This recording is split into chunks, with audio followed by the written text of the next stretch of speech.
Hello and thanks for clicking on this video. I will say it again, I'm still getting over being sick, so I still have a cough. So if I all of a sudden randomly cough, I'm trying to cut it out if I do cough. But if I all of a sudden stumble on a word in the middle of coughing, that's why, because I'm still getting over it. And the other thing is, the noise you can hear is me playing with my fidget spinner, because this thing is the coolest thing on earth. I can't stop playing with it, and unfortunately it makes a lot of clicky sounds. So, sorry. Word of honor. I do not know if I can actually talk about this one or not, because on one hand, I am sick and tired of talking about it because I ranted in my head so many times about what made me so mad about this drama. And on the other hand, I still don't feel like I've actually worded it correctly. See? Coughing. I still don't feel like I've worded it correctly, and because I still haven't worded it correctly, I can't get it out of my head. I get so wound up that, like, literally I start ranting about it, trying to get it out of my head, and then it takes forever to calm back down again, because I said it again, so it's all stuck in my head again. So maybe I'll just start off with that. I have never described a character before this way. He's the first person I've ever described as literally the greenest, most unripe banana I've ever seen. That's what he is. He is so unripe, his skin is so thick that you can't figure out how to get into the banana without breaking it. You finally manage to unpeel the banana and it just makes this rip sound because the skin is so thick, it's just... And then you finally get at the banana inside and you're like, a banana, yeah! You bite into it and it's like... You're like, this banana is not ripe. Why did I do that? That's what Aju is. Oh, he makes me so mad. There is literally never anything from him. And like I said, when he does all of a sudden come to life, there is no justification for it. It's just there and gone and there and gone and there and gone. There's nothing. There's no growth to a point of. There's no connection with this. There were a few scenes where I'm like, it is such a good thing that he is not in this scene. That he's either not here at all or he's over there by the side and not being focused on. Because this is character spotlighting versus not character spotlighting. Who are you supposed to be focused on in this scene? Who actually matters in this scene? Who is this scene actually centered on? Who does what's happening matter to most? There were more than one scene in this thing. It's about Qiling. It's about his identity. It's about his people. It's about him. And he is the one that is focused on. And I'm like, thank you for doing that right. So I guess we're moving into some of the things they did right. What did they do right about this drama? The thing they did the most right about this drama was Qiling himself. This character to me is utterly amazing. Him and his background, everything that's exposed about him and the way that it's exposed, it is so well done. Maybe, I'll just say it, maybe. There's a part of me that's just biased because this guy is seriously cute. There is something about him. They did his makeup so right in the Fox Spirit Matchmaker Red Moon Pact. I stopped watching that drama. I couldn't watch it. I skipped forward and saw some of the stuff and it's like, I couldn't watch it. But he was so cute in that one. Like, the way they did his makeup and everything, he is beautiful. Oh. And then in this one, he is so cute. He's cute. I'm pretty sure these are the only two things I've ever seen him in, but he is so cute. Maybe I'm just slightly biased, but the funny thing is, bright red, unripe bananas. I love that color of green, by the way. Yes, Aju is also very cute. He is a very handsome guy. But I hate his character. Qiling, on the other hand, is so well done. His personality type right off the bat is a kind of personality type I'm drawn to. There's a very fine line there. There's a type of character where they act like they're just dumb, where they don't really understand stuff, and they're just kind of like always having fun and doing whatever and not taking life seriously. You can take that way too far. It gets to a point where I'm like, okay, you're supposed to be actually smart, but you're covering it with stupidity when really you're just so stupid. You're so irritating. Just go away. I can't stand you. There's a line here. And then they also take it like to the point where like I don't even believe you. This is supposed to be just an act, and actually they're actually noticing stuff and they actually understand everything and know it. And you know what? That's kind of what Aju felt like. Where supposedly, like I say, there was how many things where it's all of a sudden it's like he actually realized this and knew this. There was a few places where he's like looking at him and figuring something out because he's like, wait a minute, this is a really weird reaction from Qiling. Why is he reacting like this? So there's a few places. But for the most part, it's like, where did this come from? How do you know this all of a sudden? Whereas Qiling, his character, it's like a fine line thing where it's so easy to do his Aju's too. Both of these characters are ones that like can be done so wrong so easily because there's these fine lines about doing this type of character correctly. To me, like, Qiling was nailed. He was done so well, considering what is in his background. And maybe I'll have to go into some spoilers here because, like, his type of character, with the carefree kind of, like, total clown, whatever kind of thing he is, he's not really a clown either. Like, he is literally the definition of when he stops smiling, it's already too late to run. There are some characters that are like, when they stop smiling, run. Him, if he stops smiling, it's already too late to run. There's no point in even trying. It's way too late to run if he stops smiling. Oh, the power in that when that type of character is done right. And he was. Qiling was done so well. And that's the part of the thing too, the problem with Aju and the fact that we got nothing from him. It's like, what is his background story supposed to be? You can't just slap all this stuff on me from episode 1 and then just not give me anything for the entire rest of the drama. He's so flat. Like, where is this stuff impacting him? Wait, you tell me this stuff and I don't believe it because I don't see it anywhere in his character. It's all just gone. It's just gone. Whereas Qiling, everything you find out about him fits in so well with what he's like right now and why he's like this. Literally, everything just keeps adding and adding to the depth of who he is. And you're just like, whoa, every time as you find out all the steps. And here's the thing. The way the plot lays it out, it is so well done because it gives you, the audience, something, and you don't realize that you're missing pieces because it's so well done. You do not realize you're missing pieces. So the conclusion is come to, and you start to think that must be accurate because it's the only thing that makes sense. So you're thinking that it's accurate. And then you find out it's not. And you find out why it's not is because you were missing a piece of information. Everything made perfect sense without that information. Everything also makes perfect sense with that information. It is so well done. So well done. It's seamless. It is perfect. Like, we, the audience, find out that Qiling's second layer of secrecy is a thing. We find this out. The characters don't. Then you find out this about him. And we, the audience, and the characters all find it out at the same time. And then, eventually, finally, his first layer of secrecy also happened before his second layer of secrecy in the timeline thing. So this is why... Okay, so for clarification's sake, in case you're confused, if you've seen it, you probably know what I'm talking about. If you haven't seen it, this is where you can't find out. Clarity. Yeah, because you find out that he's actually the son of these two people, and this is what happened to his family, therefore this is what he was feeling like, this is his connection with Aju and Aju's master, and how that happened. It's still a ridiculous thing in my head. It's like calling someone my childhood friend and acting like you've known them for 20 years and talking about them like you've known them for 20 years. I've known them for so long. I know everything about them. And then you find out in actuality, 20 years ago, they knew each other for a couple of months and that's it. They haven't seen each other since then. So when he was 7 and Aju was, 10, 12, I don't know how much older he's supposed to be. Way back then they met each other. They knew each other for a couple of weeks. At most, I would guess. Maybe a couple of weeks. I highly doubt it was more than a couple of weeks. Maybe it was a couple of months, but I rather doubt it. And then, just because he bows to the guy, he's already his master.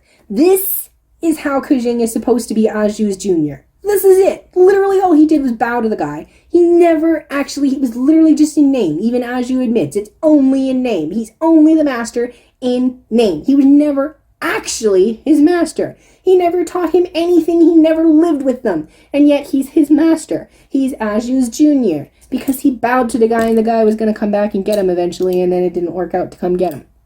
So they never saw each other again.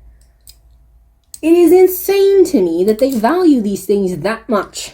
That they take it to this level. Where when these guys knew 20 years ago, these two met and knew each other for a couple of weeks, and he bowed to them so he became his junior, and that's it. This now counts for more than anything else, and in the end, because of that, Aju all of a sudden acts like he has this claim over Qiling, where everything that Qiling experienced during those 20 years, when he got taken in by the Ghost Valley, and he was tortured, and he was harmed, his whole relationship with, what's her name, Guzheng, Qiling whole relationship with Gejiang, Ashu just inserts himself into the middle of all of this and thinks he has a right to.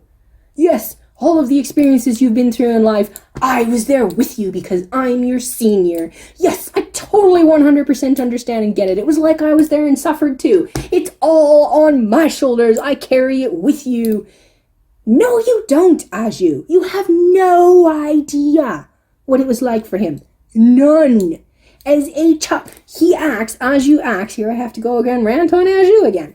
Aju acts like his life is the worst in the world because he was like 15, 16 when he all of a sudden became the head of his manor and everything went downhill from there. I feel really bad for that, yes, because 15, 16 is pretty much still a child. You are still a child when you're 15 or 16. You're transitioning to adulthood, yes, so it's not like you're a child in the sense of you're like only 10 or something like that. I'll give you the respect of being like you can think for yourself and understand a lot of stuff for yourself. You are in the middle of growing up, yes, so I'll treat you like that with the respect of a person that has your own mind and whatnot, but you're basically still a child. If you're 15, 16 years old, you're still a child. So I have the sympathy of the kind of stuff that he had to go through as a 15, 16-year-old, and it's understandable he'd make a lot of mistakes and be easily manipulated and whatnot, but the thing is, he spent his entire childhood, all the way up until that point, being trained by this master guy. Where did all his wisdom and all the rest of that kind of stuff go? Like, you had a good life. All the way up until that point, you had a good life. Whereas Qiling, he was 7 or 8 years old when everything fell apart to the point that he got taken to the Ghost Valley and was tormented and tortured. If anybody should have no feelings, it's him. He's the one that got tortured to the point where he can't even feel pain anymore because he's just being constantly, as a 7 or 8-year-old, being like whipped across the face with a whip and everything like that. Poor Aju is the one that had such a good life and everything was so good for him and then it all fell apart and it's all his fault that all these people died. His life is the worst and hardest one in the entire world. And you're so self-pity party, so self-absorbed and wrapped up in you, that's all you can think about. When here Qiling is over there, this is what he had to go through as a literal child of 7 to 8 years old. That's what he went through. And look what happened with him. Like, he messed up too when, like, I mean, if you think about the fact that he's on a revenge path, like, this is what happens when you go on revenge paths. I do not agree with revenge paths. I don't think anybody has any business going on a revenge path. Partially because no revenge. Like, look at the one that I'm watching, Be Reborn is what I'm watching right now. The typical revenge story. Okay? So, the main character's father got this guy put in jail. That's all he did, was leave him locked in a vault so that he got caught by the police and he had to spend 10 years in jail. Oh gosh, yeah, that's upsetting. But what is his revenge plan? Okay, so the guy that did it to him is no longer around, he can't do it to him. So he targets the son, who had literally nothing to do with anything. Okay, fine, the sins of the father onto the child. That is a terrible, but even if we move past that and claim it's fine, which it's not, he's completely 100% innocent and has absolutely nothing to do with it. Even if he did, is this guy's revenge to do the same thing to the son? Let's lock you in a vault, get you arrested, and throw you in jail for 10 years? No. That's way too nice. He literally tries to kill this kid. This 21-year-old guy, he literally tasers him so that he can barely move, locks the door, jams it so that you can't unlock the door very easily. Then he sucks all the air out of the place. So not only is he killing him instead of sending him to jail, he's also doing it in a very slow, very scary way, torturing him to death. Not only is he killing him, he's torturing him to death.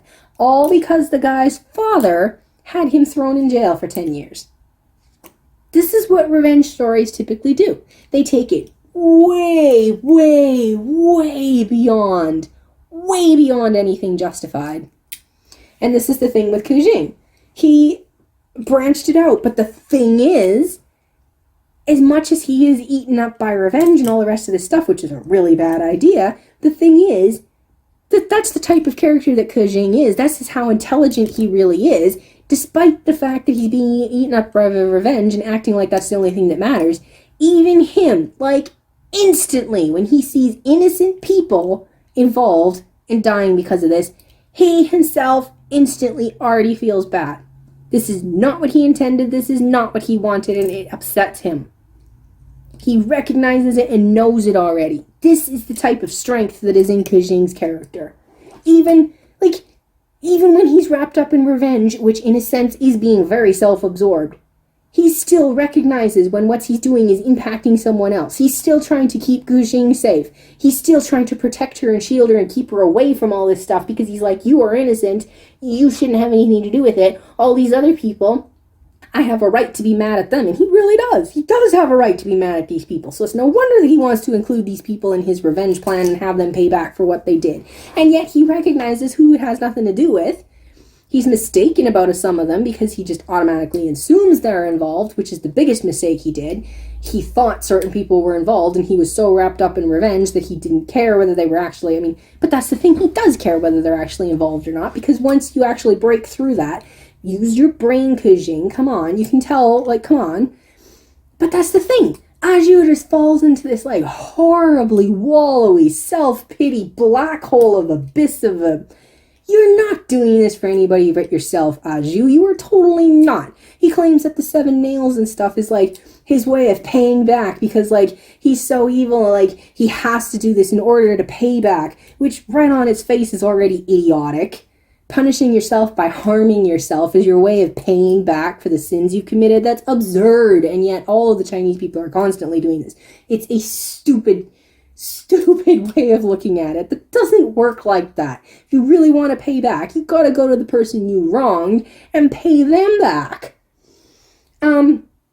Just inflicting pain on yourself, that's got nothing to do with anything. And then as further proof of that, you call this paying back for what you've done, and yet someone tries to save you from it, and you're like, how dare you, this is an even bigger insult than anything else. What am I if I don't have my martial arts? How dare you not let me die the way that I want to die?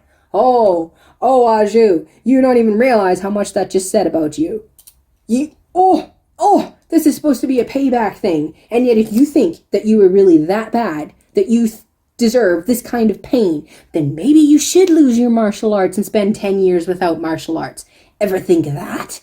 Who is it that's deciding what's enough here? Why is it you? Why do you not only get to decide what's enough to be paying back, but what is enough to being paying back? What is it that you should be doing, and how much of it should you be doing? Why is it you deciding all of this? What does it have to do with you if it's actually about making up for something that you did? Why is it all you? Why is literally everything underneath your control? The minute it steps outside of your control, how dare you? This is an insult. Get away from me.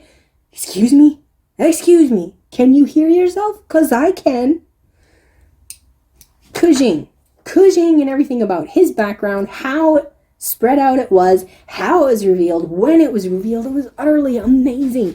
I absolutely adore his character. I love his character to pieces. He's hilarious in so many places. He's so annoying in other ways. He's so cool and so strong and so smart. And he was so well done. Every single layer that was added to him, I'm like, my jaw is practically dropping. It's incredible what happened to that guy and how he turned out anyway. And then some of it was just totally destroyed. The whole ending of the thing. Talk about when you have all the power and then you get stripped from it. Stripped of it. Why? Okay, hold on. What else was there about this thing? There was, major spoiler. The 2 characters that died, and this is related to what I was just saying about the power being stripped away from him. There's 2 characters that die. I personally do not understand what on earth they died for. What was the point of that? When characters die in a story, there's supposed to be a reason for it. There was no reason for these characters to die. They died so close to the end of it, there was literally no reason. What did that do? Aside from making sure that all of this stuff is stripped away from Qiling. Do you understand what's happening here? Can you see it? I don't know what the book did in the end of the book. I don't know if any of these characters died. But to me, it just made me mad. Like, it makes me so mad when all of a sudden, right at the end is when they decide not only to kill these 2 characters, but to kill a whole ton of the characters. Why did you do that? Why? What was the point? At the end of the story already, everything was done. Everything was finished. Why did you all of a sudden kill, like, 90% of the characters you had in this story? What was that for? Somebody explain what value that had. There was no value in it. However, I do have to say, getting back to Qiling and Gujiang, there was a few different scenes. Again, the layers of wow. Gujiang herself, I really liked her. She was really cute. Unfortunately, a lot of her story was really boring because to me, like, she spent most of the drama actually with Cao Weiming, and Cao Weiming, sure, he's a nice guy. Nice guys are the most boring people on the planet. Like, who is he apart from the chaser of Gujiang? Does he have anything in and of himself? If you don't have her on screen, if it's only him doing something, what is he doing? There's nothing there. He's so empty. He's so empty. The only thing he consists of is Gujiang. Why? Why? It was so boring. It was so boring because there was just nothing there. Speaking of having the same conversation over and over and over and over and over again. Over and over and over and over and over again. However, Gujiang was cute. And speaking of the layers, was like the relationship between Gujiang and Qiling. There's something wrong about that. Qiling and Gujiang? Gujiang?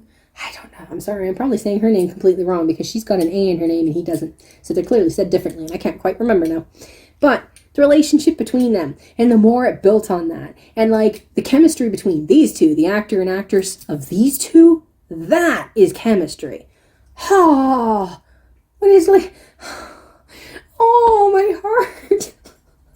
Going into the spoiler scene, there was a few places like, some of the best dramas in the entire thing was them talking to each other or him talking to Wei Ming about the relationship that they had. Just the depth, like I said, I think it's just personally because like me and my older brother, and whenever I see stuff like that in dramas, it just automatically makes me drawn to it. But it is more than that. It's like they just did it so well between these two, where it's like showing the complexity of what kind of relationship these two have. When you find out when it is that they met, how old they were, and what Qiling went through in order to keep her alive and all of this stuff, you're like, and they're like the emotional like depth to them in these few conversations, like when she's talking about like if it's possible for her to actually be with say Cao Weiming, considering who she is and all this stuff.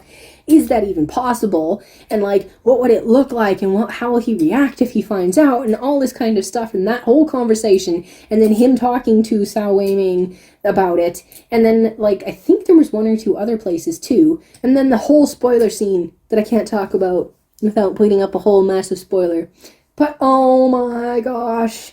Oh, I want to cry. Oh, that's... Oh. Oh my gosh. Okay, stop thinking about it. I'm going to cry. Oh, that was well done. Oh, can we please delete Aju from the story? He's literally the only thing that ruined this entire story. There were other characters that were useless. Like even, where is his name? Qiling. I am sorry. Qiling turned into the most cringiest thing ever because of what he basically represented in this story. Because, like I say, this is a censored version of what the book was. Why is Qiling in the story? He was kind of cute at the start, and there was many things where he was very necessary for the story, yes. But there was a whole section of the story where, like, nothing is really happening, and all he's there for is so that we can see Qiling and Aju be parents. Like, what's another example of another drama where I've seen, like, it's like falling into your smile. Like I said, at that one point where the two characters are like all of a sudden out of the blue fighting, and we have the captain of the team and his girlfriend parenting because she's sticking her nose in his business and all of a sudden telling him the right way versus the wrong way to captain a team when she has no idea how to captain a team because she has never been a captain before.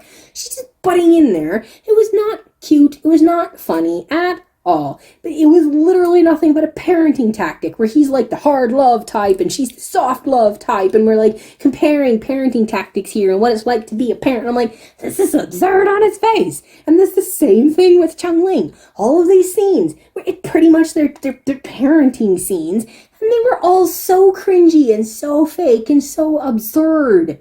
Is it the acting? Was it the scripting? I don't know, but it was so cringy and bad. It was like, it's like trying too hard. I can tell what you guys are trying to do. If this was natural, if this was normal, if this just flowed, it could have been done well, and this could have been interesting or funny or cute or whatever. But it's not, because there's nothing natural and flowing about this. It is so staged.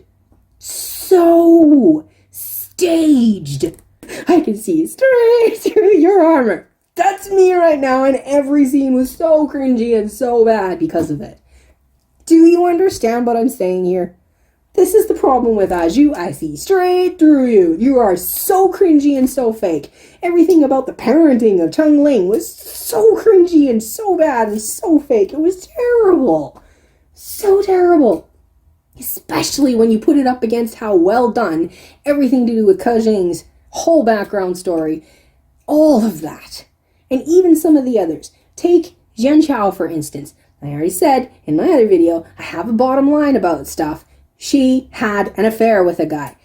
Everything to do with this affair and her now with this guy, and every scene that they're together and talking about anything, I'm like, skip, skip, skip, go really fast through this, get out of my hair. This is a bottom line. Don't even, I have to pretend that doesn't exist in order for me to like her. I'm so mad about that. It was terrible what happened to Jian Chao because of that guy's wife. What that guy's wife did to her is disgustingly terrible. However, does that make it perfectly fine that this girl and the guy had an affair? No. These are two different issues. Both are wrong. Both need to be dealt with here. But if you take all of that out of the picture, her character was kind of interesting. Was there anybody else? I don't think so. I think the only other thing that I really wanted to say anything about was Scorpion. He is a bad guy that remained a bad guy throughout the entire thing. Therefore, no, I don't like him. I am not in the habit of liking bad guys. It makes me really mad when people like bad guys for numerous reasons. The only bad guys that I like are ones that like start out as bad guys, but you can see the struggle and the turmoil and the chaos within them as they try to figure out if what they're doing is really okay or not, and they start doubting and they start pulling back and they start trying to change and disconnect and make up for what they've done and kind of stuff like that. The arc, people call it the redemption arc. I don't like using that word anymore because people cannot redeem themselves. But this is going off into another topic. I am trying to find a different word to use instead of redemption. But this is what people call it, is the redemption arc. The redemption arc of a bad guy, and this is what's missing so often now. I keep going back to Sephiroth from Final Fantasy VII. There is no redemption arc for him. He used to be a hero. Yes, he is not anymore. He is evil. I do not like him. I am sick and tired of him being pushed in my face. He is not a hero. He is not a good guy. He's not even a normal person. He's not even neutral. He is a bad guy that should be dead for what he's done. Yet he keeps coming back into the story. He keeps getting shoved in my face. He keeps getting put into the picture with all the good guys. He keeps being lumped together like he's the same thing as Cloud, and he's not. Scorpion is a bad guy. There was no redemption from him. There was nothing. He remained a bad guy all the way through to the end. He helped them at one point, yes. Spoiler. He helped them. But guess what? Qiling explains what happened, and it makes perfect sense. It upsets me a little bit that he turned around and did that in the end, or tried to do that in the end, but at the same time, it's within his character, because his character did not change. His character was a bad guy from start to finish. Therefore, no, I do not like him. The one word that I can use for him, though, is fascinating. He was fascinating. See, like I said, the deadpan character done right. He's one where you meet him and you think he's a deadpan character and all this stuff. He's flatline. You don't see much from him and all the rest of that kind of stuff. And it's not necessarily about smiling and whether it's a real smile or not. Would I have liked Aju any better if he was deadpan but he kept having this random smile like Scorpion? No, I would not have. That would have been really creepy off of Aju. And that's why I say it felt really fake every single time he smiled. Like, everything felt so fake when he smiled. But when Scorpion smiles, that's genuine. It's like he doesn't even, like, what is a smile? It's so, you can see the different types of smile on his face. That is even really a fascinating way to think about it too. This is why I say he's fascinating. Scorpion is fascinating. Because even when he smiles, just look at every time he smiles. What kind of smile is that right now? Is it a reflex to smile because like this is what you're supposed to do at this moment? This is the appropriate response, but it's not really a smile. Some of those smiles were very sad. Some of those smiles were genuine. Some of those smiles were like just an act. So the language of smiles. Scorpion had a very varied, widespread smiles language going on here. Like, he was fascinating. Scorpion was a fascinating bad guy. The minute I saw him, a little bit of a biased, he was kind of cute. And like his introduction was a little bit of a my type of character, so I was instantly drawn to him. That doesn't always necessarily mean I end up having any kind of like, okay, that was the first moment I met him, but it turns out kind of not really what I expected, not really well done, not really, but he was fascinating. And spoiler, but at the same time, I won't tell you exactly what happens to him, but I don't like his ending. Unless you can tell me that Qiling caused that. If Qiling caused that event, then maybe I'll take it. But if Qiling is not the one that actually caused that, and it's just a random event that randomly happened, that's like one of the most insulting endings you could ever think of. Like, that was a terrible ending for Scorpion. To me, he was that bad guy was worth way more than that. That ending was insulting. Such a throwaway. Insulting! Okay, that's the only thing I can think of. But yes, Scorpion was fascinating. And that reminded me, I just talked about the ending. Therefore, I have to ask these questions. That's the last thing I'll say and I can be done this. This video actually went better than the Princess Royal did. I can't believe it actually went this well. I don't know how many people will watch it because who's going to sit through 15 minutes of me ranting about Aju? But anyway, I definitely stayed calmer than I thought I would. Yay me, I deserve a star. I really do. You don't understand how much I deserve a star right now. The ending of this drama. Okay, if you haven't seen the drama, which, yes, despite everything I said, I think actually it is still worth it purely because of Qiling and his whole story and Gujiang and etc. There's actually a few of them that were interesting or fascinating or whatever. There was enough there. I do think this thing is worth watching. Is it quite as glorious as everybody else says it is? Probably not, because most people will probably disagree with me about Aju. I do not like this drama. I do not think this drama is all that glorious because of the two main characters. No, I don't. Because there weren't two main characters. There was one main character. The other guy was a support character that all of a sudden weirdly had all this power and control over the other one that he didn't deserve and shouldn't have had. Because it was absurd. Absurd on its face. But the ending of the drama, don't get me started on Aju again. The ending of this drama, if you haven't seen it and you don't want to know what the ending is like, then stop watching here. The ending of this drama is a terrible ending.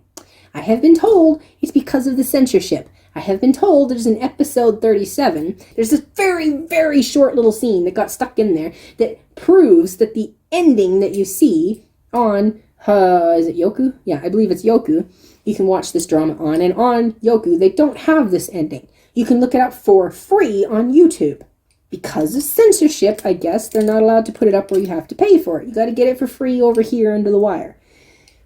According to that ending, apparently, if you take that and if you read the book, it's got a good ending. It's got a wrapped up ending. Everybody lives. I mean, the two main characters live.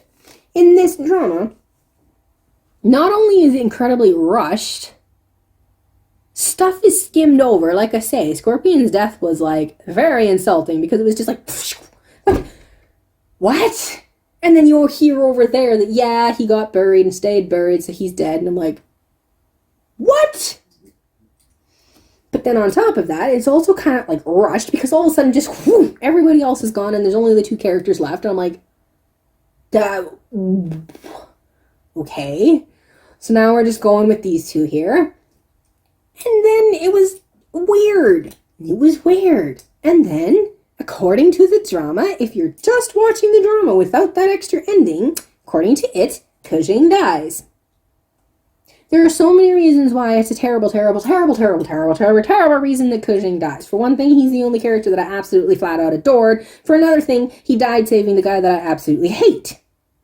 Why did you save the guy I absolutely hated? Especially at the cost of the life of the guy that I absolutely loved. Who actually, of either one of them, deserved to die? It was definitely Aju. Aju deserved to die. He wanted to die.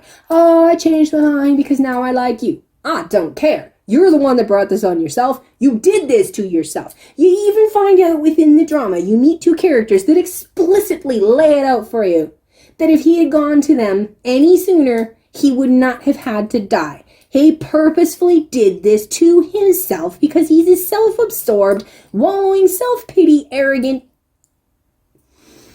He did it to himself. He deserves it. Just let him die. Especially at the cost of Qiling, who did not deserve to die. After everything he'd been through, the amount of strength it took to continue living and being who he is despite all of this. And what he did for the people that were like completely innocent and all the rest of this kind of stuff. Like, whew, there are so many reasons why it's entirely messed up that he dies in order to save Aju. So it's a good thing that apparently he doesn't die, because that is just wrong on so many levels. But on top of that, I have to legitimately know. I have to know. Just because you have to censor your ending because China doesn't want the original book story's ending on TV because of censorship, tell me why. Why does censoring automatically mean bad ending? Why does censoring automatically translate into my ending is going to be incredibly weird and all over the place and random and up for translation and open and odd, or flat out terrible because somebody dies? Like, it's tragic because one or both of the main characters dies in the end. That's like the only two types of ending that censored endings ever give us. Is it just me? This is what it feels like you always end up result of. If they censor it, this is what they give us instead. Why? All I want to know is why.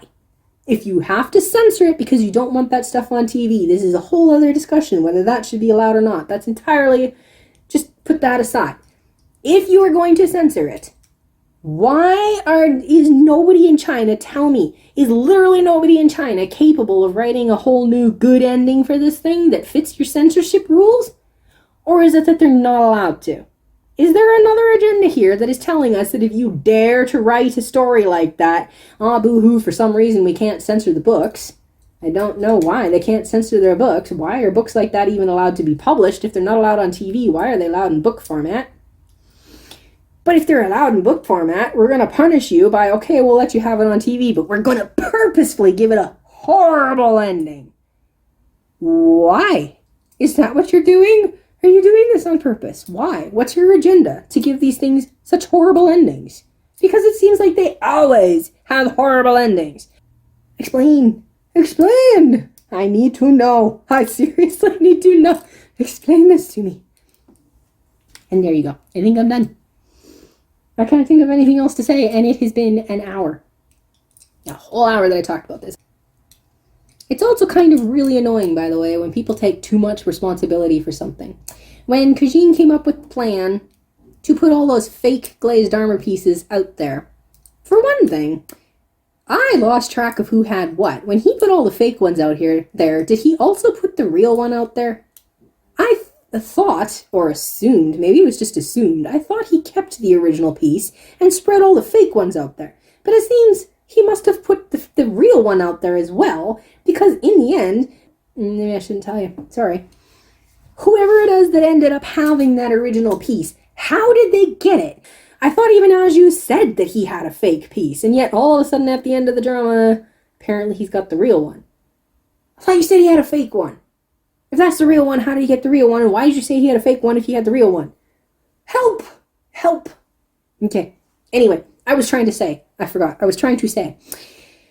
Qiling put a whole bunch of fake ones out there. I was done. I keep forgetting that's one of the birds that just keeps on going. He's the one that put all the things out there, but it's one of those instances where on one hand, he's the one that caused all the chaos, and therefore he caused the people to die, because if he hadn't put them out there, everybody wouldn't have flipped out. On the other hand, that had nothing to do with him.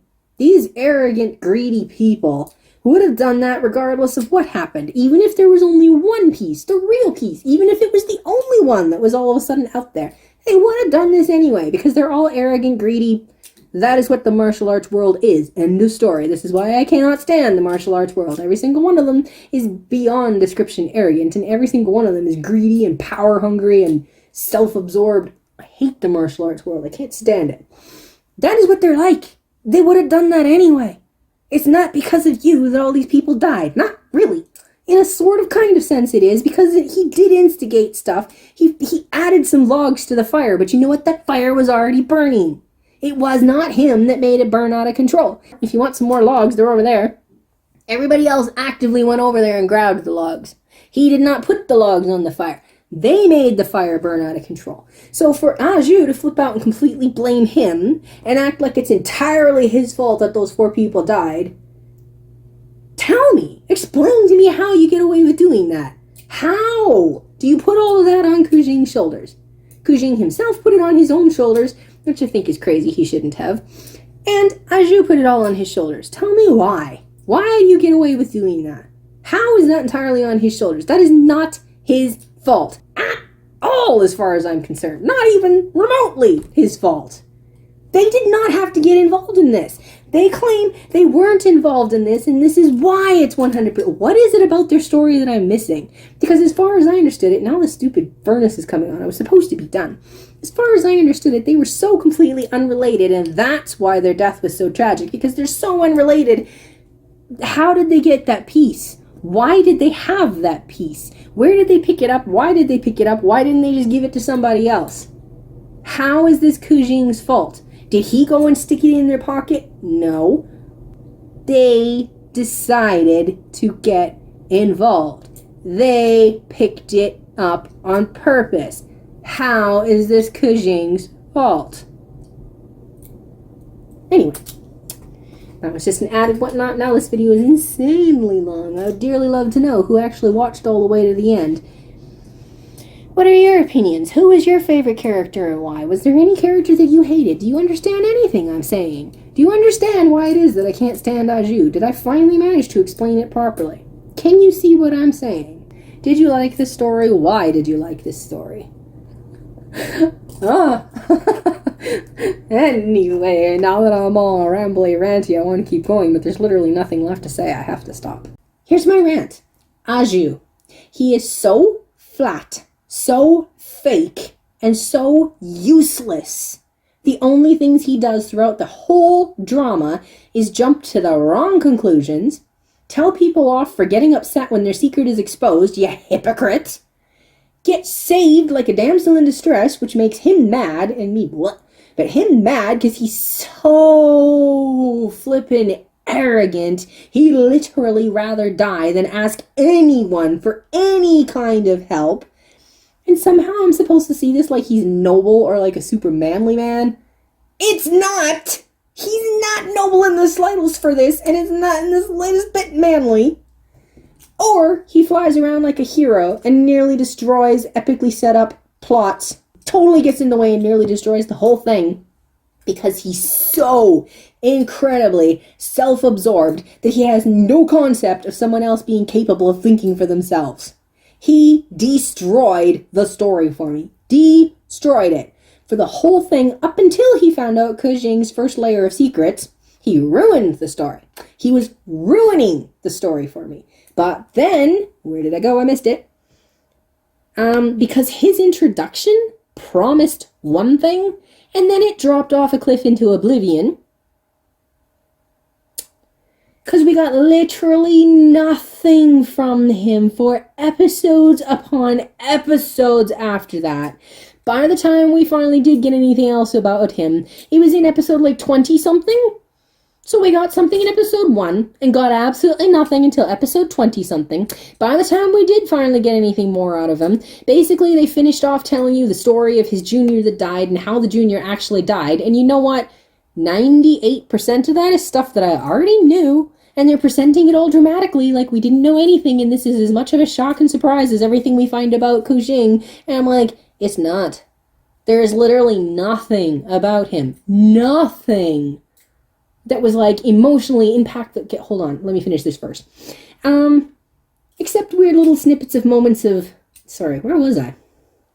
You get nothing from him for episodes upon episodes, except weird little snippets of moments that felt so incredibly fake. It was the biggest insult I have ever witnessed. Every time there was random little times where he came alive, basically, where all of a sudden he's smiling, or he's doing this funny thing where he's like splashing the water back and stuff, and I'm like, this is not him in the slightest. This is so fake feeling. This is like insultingly fake, and it just makes me want to throw up. It is so wrong. It's so... And then, once he did find out Qiling's first layer of secrets, he leaped up the ladder to utterly destroying the story instead of just ruining it from there on out, because any care he actually shows for Qiling has nothing to do with Qiling and himself, and everything to do with what Aju gets from Qiling. This is why I felt so incredibly ridiculously fake. Entirely 100% fake. And I'm not going to go into the whole what their relationship is supposed to be because the book and the movie are different because of censorship. Not getting into all of that. The point is, no matter what way you take it, these two are not good with each other. They're not good with each other, and it's entirely Aju's fault. I don't know what he's like in the book. Maybe in the book he's actually a super cool character. I don't know, but if that's the case, that is incredibly heartbreaking that your story got destroyed that badly. Because in the show, there's nothing from this guy. Nothing. He destroyed everything. He's so arrogant. Like, literally, when he comes flying down at that spot, I can't remember the episode that it was in. He just comes flying down, and he just smiles. Stop it. I'm like, oh my gosh. He's the hero. He's going to come down there and save the day. And I'm like, dude, you don't even know what's happening. You literally have no clue what's happening. You are so self-absorbed that you don't even realize that you are literally the only one being left out of this plot. That there is a plot and that you are literally the only one being left out of it. You are so stupid. You are so self-absorbed that you don't even realize that much. Never mind what the plot actually is. He can't even conceive of the fact that Qiling actually has a brain, despite the fact that he's proven it multiple times throughout this drama. Qiling is way smarter than Aju. We're told that Aju comes from this group that is known for knowing literally everything. Aju is the only character in this entire drama that literally knows nothing. Except when he all of a sudden magically does know something. I felt so incredibly cheated. I have no words for how cheated I felt. Totally cheated, completely underhandedly, dirtily, outie on the open, completely dirtily cheated over the fact that I don't even get to see him finding out Qiling's second layer of secrecy. I'll get to the really good stuff about this drama and everything else in a minute, but let me finish off with Aju. I will rant about him for the rest of eternity. He destroyed everything. That's the thing. Qiling's second layer of secrecy, of secrets, his secret identity, and all this stuff. The first one that we found out. Hold on, I'll get back to that. When he found it out, he just randomly all of a sudden knew it. And there was nothing. Literally nothing. We do not get to see his actual reaction to it at all. For one thing, how did he suddenly know this? When and how did he all of a sudden magically know who Qiling is? How? There is no, I don't get it. From one itty bitty little tiny throwaway sentence, at least it's the stupid thing. Qiling, eventually, we have him actually explaining how he figured out who Aju was. He literally, step by step, here was the first thing, here was the second thing, here was the third thing. He laid it out exactly how he figured it out. Technically, I didn't need him to do that, because as I'm watching the drama, I can see all of the moments for myself. They're all right there. I can see them all. I can figure out how he figured it out, even without him explaining it, and yet they took the time to explain how he figured it out. And I saw his reaction. I saw Qiling's reaction throughout the entire thing to how he feels about the fact that he suspects this might be who it is, and then confirming who it is, and his reaction through the whole thing. I got the whole thing on display. Aju, I get absolutely nothing from him. Literally nothing. He somehow all of a sudden magically knows. He never explains how he all of a sudden knows. He just knows. How? How did you figure this out? Because I don't see anything. I do not see enough holes in what Qiling did to justify you all of a sudden knowing. And then, on top of him just all of a sudden knowing, we don't even get to see his reaction to it. He doesn't have a reaction to it. At one point, he said something about somebody commenting about him being the most unfeeling person on the planet or whatever. I can't remember how he worded it. I'm like, this is one of the most terrible portrayals I've ever seen of the unfeeling character. This is the kind of thing you're trying to do. These three people right here, these are all characters that I would call the no-feeling kind of character, the flatline kind of character. But these three did it epically. They were amazing. These two characters here, I didn't like them at first. It took a while before I liked them. But once I all of a sudden clicked, I absolutely love them. And even going back to the times when I didn't like them, I'm like, oh my gosh, I see you completely differently now. This all makes sense. You actually did an epic job with this person.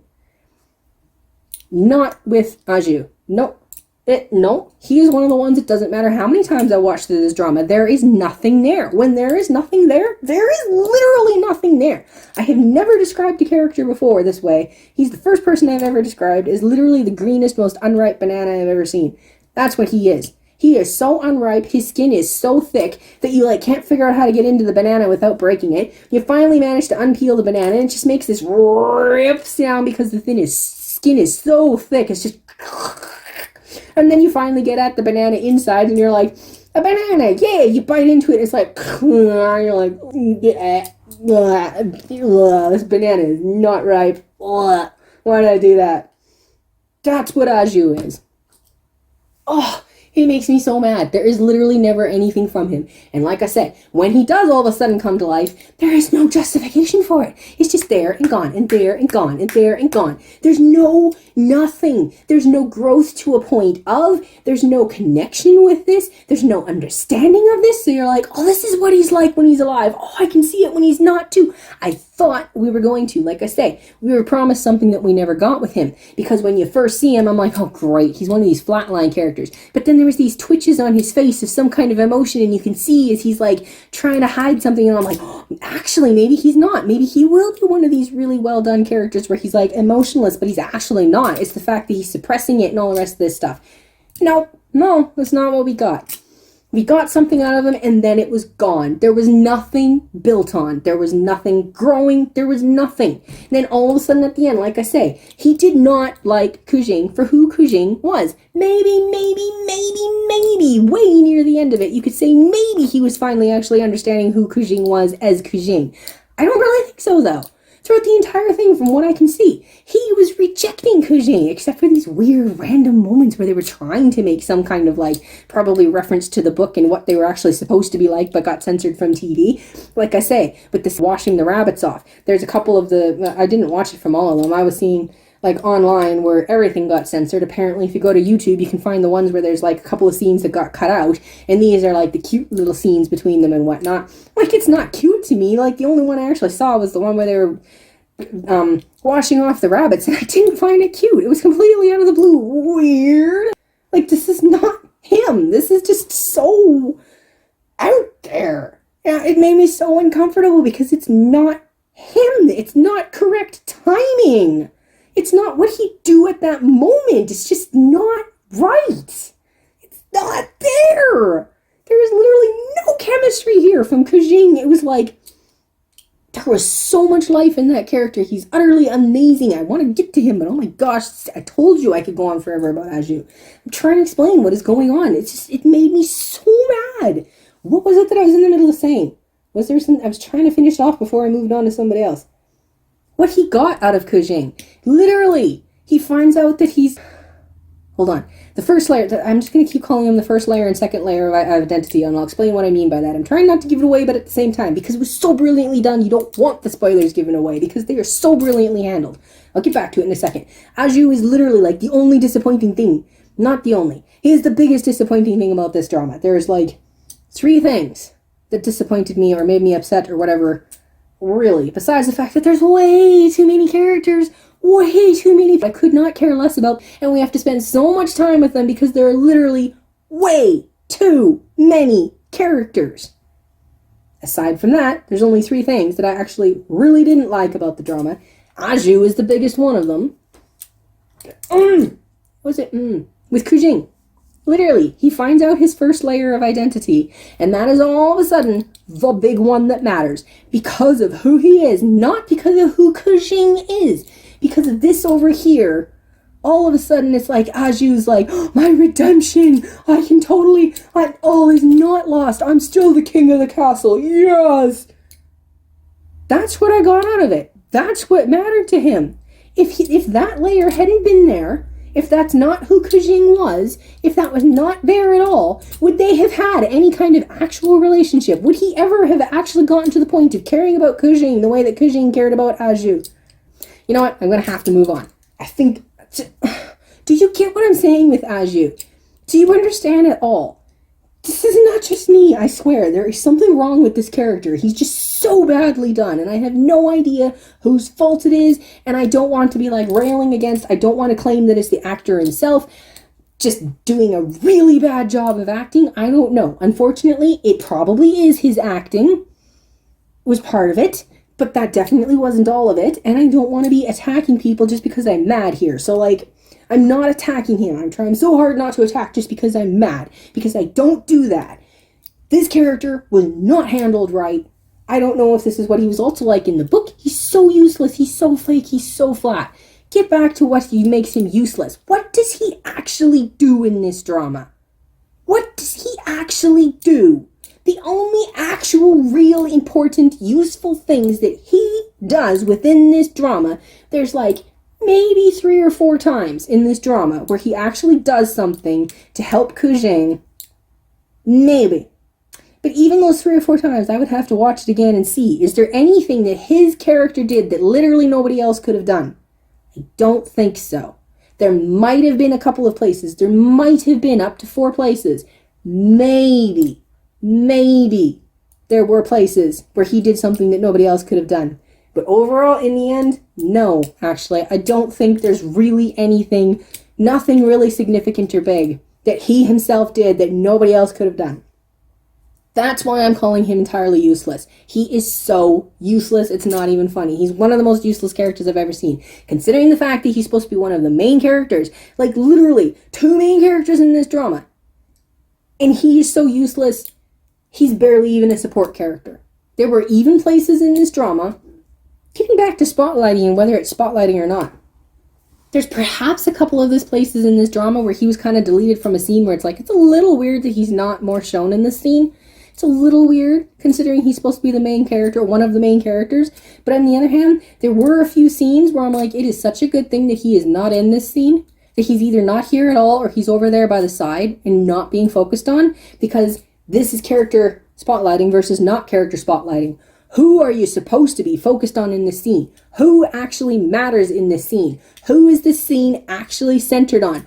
Who does what's happening matter to most?